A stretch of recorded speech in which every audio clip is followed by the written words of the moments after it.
Hey, welcome back. Today, we are going to chart a course for leadership excellence with a guest who brings a wealth of experience from the high seas. I'm joined by Mark Fava, a retired naval flight officer and the author of Lessons from the Admiral, Naval Wisdom, and Sea Stories for Leaders. He's going to join us to share some insights gleaned from his time as an aide to a Navy admiral.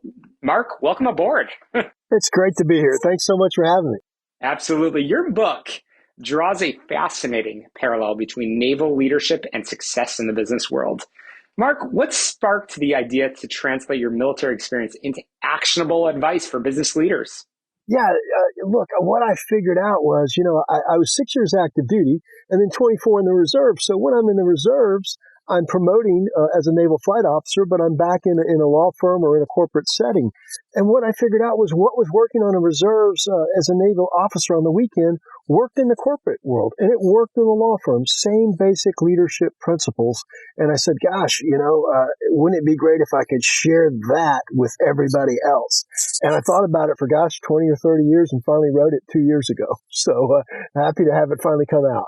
I love it, and our listeners will as well, and we'll make sure that they can find it. Mark, in the book, you emphasize the importance of knowing what your boss expects. Can you elaborate on that and provide maybe some specific strategies for new employees to quickly grasp their superiors' priorities and expectations? Exactly. So look, my first day on this job, right? It's a high pressure job. You're an aide for an admiral. The admiral had fired the aide, my predecessor, 2 times. So you're coming in on in a pretty intense situation. And the first week he sat me down and he said, shut the door. These are my expectations. And it was very simple, Scott. He told me about 5 things. I want you to do this. I want you to do this. Some jobs you're going to do above your pay grade. Some jobs are well below your pay grade. You have to do both of them very well. And I said, yes, sir. I like to be on time. Don't be late. Yes, sir. And I remember it like it was yesterday. And I said, okay, if those are the 5 things I have to do to meet his expectations, I got it, right? And so anytime I started a new job, if my boss didn't tell me that, because that was going to be the measuring stick, I would ask. I would say, hey, look, how am I doing? And if the boss, some people say, well, he didn't have any time for me. Well, then ask his administrative assistant. Ask your coworkers. Know what the boss expects because you're going to be measured by that. So true. Mark, on that topic, you share an anecdote about using a blowtorch to attach a flag to a car in freezing weather. That's good timing for where this is a good time to have this conversation right now. Yeah. Beyond that amusing image, which I know our Chicago listeners can appreciate very, very well, what broader lesson about adaptability and creative problem solving can leaders take from this experience? Yeah, as a follower, what I figured out very quickly was the leader didn't want problems. The leader wanted solutions, right? And I think as a leader, the flip side is you have to empower your people to know that they can come in, an open door with the problem, and then you train them and say, don't give me the problem, identify the problem, but tell me the 3 or 4 solutions, and then tell me your recommendation. So as a leader, every time now, there's an issue, I would just empower my people. Look, you figure out what the solution is. You tell me the recommendation. If I agree with you, I'm going to tell you to run with it. And that's just wonderful to empower people that way.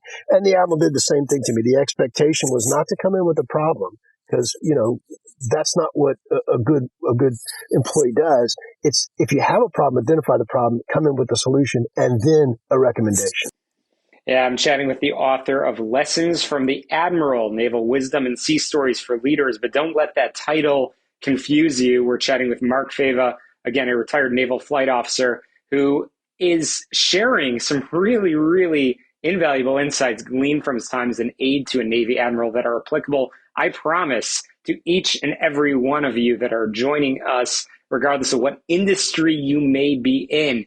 And I want to go there in the conversation, Mark. In today's fast-paced business environment, how can leaders cultivate that military precision that you highlight in your book, particularly when it comes to time management, meeting deadlines, and maintaining that attention to detail?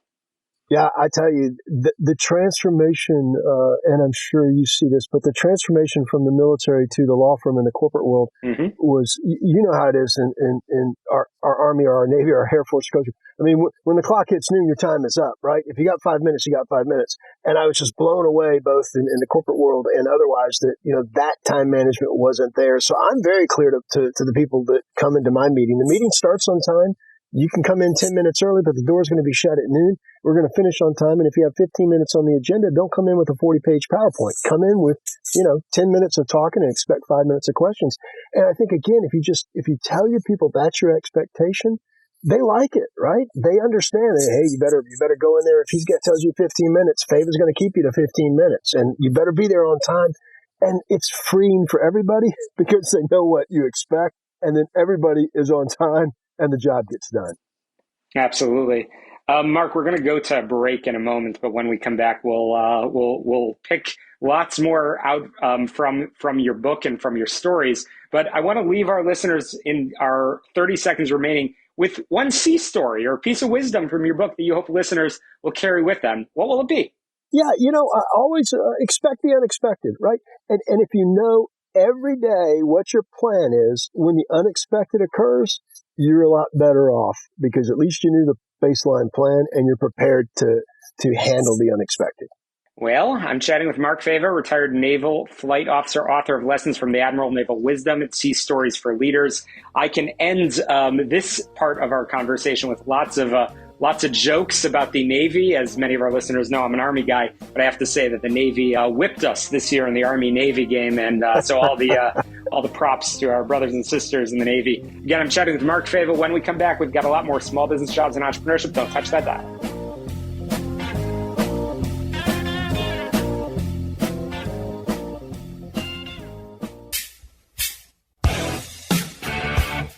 Okay, and we're back. We're chatting with the author of Lessons from the Admiral, Naval Wisdom, and Sea Stories for Leaders. That's Mark Fava. Great conversation, Mark. And we know that you have had a very distinguished career in the military, beginning, as you said, active duty. You continued in the Naval Reserve. You've been an aviation attorney in your career as well. So, Mark, how has the leadership lessons that you learned from the Admiral, that you talk so much about, how has it helped you navigate the legal profession and achieve success in a corporate setting? Yeah, again, I realized it's all the same thing. The attention to detail transfers very well to preparing a legal pleading, preparing for a deposition, preparing for trial. Guess what? You go into the courtroom, you better know the judge. You better know how the judge is ruled. You better know what the judge likes or doesn't like. So it was almost, transparent once I figured that out. And likewise, it's a lot of hard work and you're going to put in a lot of hours, especially if you're going to a law firm. So I thought it was just a wonderful and easy transition. Once again, that I figured out what worked in the Navy, worked in the law firm, and worked in the corporate world. That's awesome.